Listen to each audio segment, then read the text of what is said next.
जी नमस्कार, जय भीम, जय हिंद, जय भारत। आज हम लेकर आए हैं हमारी कविता एक लेखक ऐसा भी है का अगला भाग, जिसमें हमने माननीय ओम प्रकाश वाल्मीकि जी के जीवन के पलों को संजोया है। अगर पसंद आए तो कृपया लाइक, शेयर और फॉलो जरूर करना। हुआ दोबारा दाखिला, लिया छठी कक्षा में प्रवेश, अर्धवार्षिक परीक्षा में प्रथम आकर बढ़ा मेरा आवेश। कक्षा का मॉनिटर बन मैं अगली पंक्ति में बैठता था, पर कुछ अध्यापकों की छींटाकशी को मैं अब भी सहता था। पर मैं था जो अपनी राह टटोला करता था।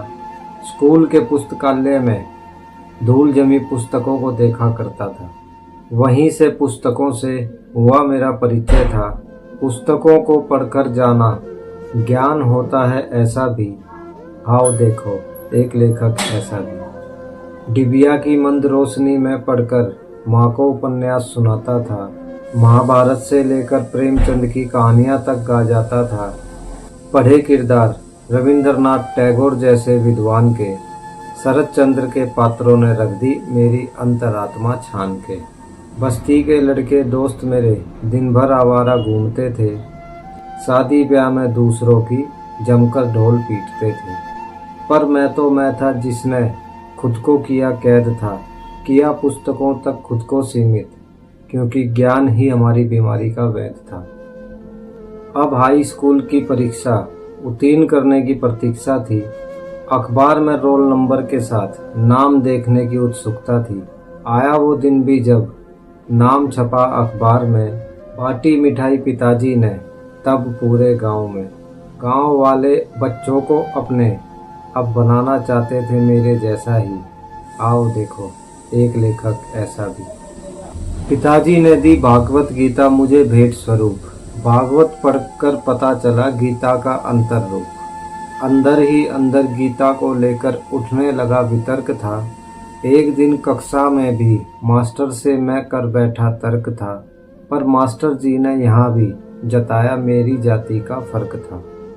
देखो चूड़े का बामन बन रहा, ऐसा मास्टर जी का शब्द था, पर मेरे कुछ सवालों पर अब भी हर कोई निशब्द था। सोच लिया था मैंने अब बनाऊंगा खुद अपनी राह, पर अध्यापकों में मेरे प्रति अब भी ना थी कोई चाह। 12वीं में विज्ञान की प्रयोगशाला का पीरियड लगता था। ब्रिजपाल सिंह अध्यापक को मैं बड़ा खटकता था। पूरे वर्ष प्रयोगशाला में ना बैठने मुझको दिया गया। विरोध करने पर मुझे प्रताड़ित अलग से किया गया। इन्हीं छींटाकशी से तंग आकर पिताजी ने अब ये ठाना था, पढ़ाई के लिए अब मुझको देहरादून किया रवाना था। देहरादून में ही मैंने की आगे की पढ़ाई थी। वहीं पर ही मेरे मित्र ने मुझे बाबा साहेब की पुस्तक थमाई थी। 1965 के दौर में भी ना मैंने सुना कभी ये नाम था, ना जाने कैसे बाबा साहेब का नाम अब तक गुमनाम था। उस पुस्तक से जीवन ने मेरे एक नया मोड़ लिया। बाबा साहेब के आदर्शों से मैंने नाता जोड़ लिया। पढ़े जितने पात्र मैंने अब तक सबसे कुछ सीखा था, पर पूना पैक्ट ने मन से मेरे गांधी के भ्रम को पहुंचा था। एक नया शब्द दलित मेरे शब्दकोश में जुड़ा था।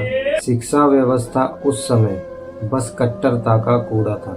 सोचा मैंने शब्दों से अपने, क्यों ना इन सब पर वार करूं। अपने लोगों में अपने समाज का क्यों ना मैं बखान करूं। चलाई कलम मैंने तो हिंदी साहित्य की नींव हिला दी थी। लेखकों ने कविताओं को मेरी ना छापने की सलाह दी थी, पर मैं था ना दिया ध्यान किसी पर भी। जो हुआ था मेरे साथ वो ना हो अब किसी संग भी। देखा था लोगों ने कविताओं का एक रूप ऐसा भी। आप भी देखो जानो एक लेखक ऐसा भी। धन्यवाद।